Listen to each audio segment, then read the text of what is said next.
बिस्मिल्लाहिर्रहमानिर्रहीम। अस्सलाम वालेकुम viewers, welcome to my YouTube channel. उम्मीद करूँगी आप सब खैरियत से होंगे। और आज मैं बनाने जा रही हूँ भुना हुआ कीमा। ईद स्पेशल डिश है, आप भी इसे ईद पे ज़रूर बनाएंगे, बहुत ही मज़ेदार बनता है। रेसिपी का स्टार्ट लेते हैं। सबसे पहले यहाँ पे मैंने एक पैन लिया है, half cup cooking oil add किया। ऑयल गर्म होने पर 3 दरमियाने साइज़ की प्याज लिए हैं जिनकी बारीक कटिंग कर ली थी। प्याज को हम गोल्डन ब्राउन कर लेंगे। जब गोल्डन ब्राउन हो जाए, लहसुन अदरक का पेस्ट ऐड करेंगे 1 टेबलस्पून भर के। लहसुन अदरक ऐड करने के बाद हम इसकी 3 से 4 मिनट अच्छे तरीके से भुनाई कर लेंगे ताकि लहसुन की स्मेल कच्ची ना रहे। थोड़ा सा पानी ऐड करके मैंने इसकी भुनाई की है। और यहाँ पे मैंने ले लिया था 1 किलो बीफ का कीमा। इसको अच्छे तरीके से मैंने धो के खुश्क कर लिया था। आप अगर मटन कीमा बना रहे हैं तो वो भी इसी तरीके से बनाएं, बहुत ही मज़ेदार बनेगा। अब हम इसको 3 से 4 मिनट भून लेंगे जब तक ये अपना कलर चेंज नहीं कर लेगा। तो व्यूअर्स, अगर अभी तक आपने मेरे चैनल को सब्सक्राइब नहीं किया तो सब्सक्राइब कर लें, साथ ही साथ बेल आइकन को ज़रूर प्रेस करें और मेरी वीडियो को लाइक करना ना भूलें।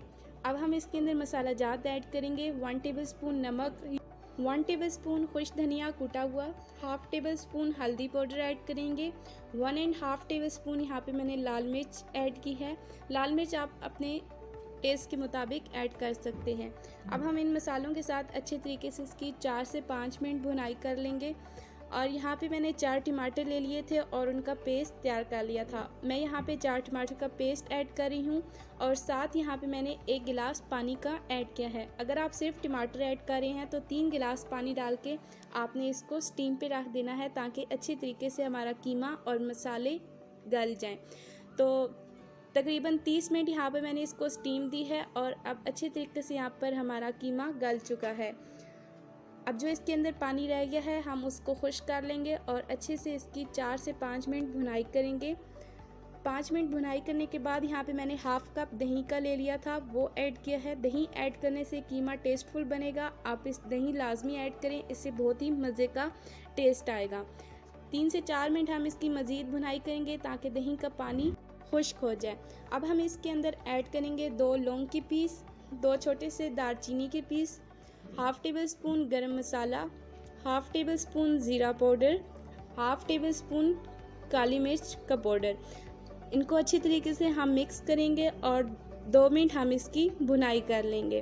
तो यहाँ पर हमने अच्छे तरीके से कीमे को भून लिया है और ये बहुत ही मज़े का तैयार हो चुका है और प्याज भी हमारे अच्छे तरीके से गल चुके हैं। तो यहाँ पर खुशबू के लिए मैंने यहाँ पर ऐड किए हैं हाफ़ टेबल स्पून साबुत ज़ीरा। साबुत ज़ीरा ऐड करने से खाने में बहुत अच्छा टेस्ट भी आता है और खुशबू भी आती है। और अदरक की मैंने यहाँ पर लंबी कशें काट ली थी। 3 से 4 हरी मिर्चें और 1 लेमन के पीसेस मैंने ऐड किए हैं। अब यहाँ पर हमारी मज़ेदार सी आज की रेसिपी तैयार हो चुकी है। अब हम इसकी सर्विंग कर लेंगे। तो आप भी इससे बकरा ईद पे ज़रूर बनाएंगे, बहुत ही मज़े का बनता है। अगर आपके बच्चे नहीं खा रहे गोश्त तो आप इस तरीके से उन्हें कीमा बना के दें, वो बहुत ही शौक़ से खाएंगे।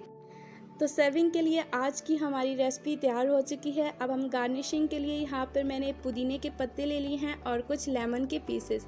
तो ये रहा आज की रेसिपी का फाइनल लुक। आप मुझे ज़रूर बताइएगा कि आपको मेरी आज की रेसिपी कैसी लगी। मुझे अपना फीडबैक देना ना भूलिएगा। साथ ही साथ मेरी वीडियो को लाइक कीजिए, शेयर कीजिए, अपनी दुआओं में याद रखिए।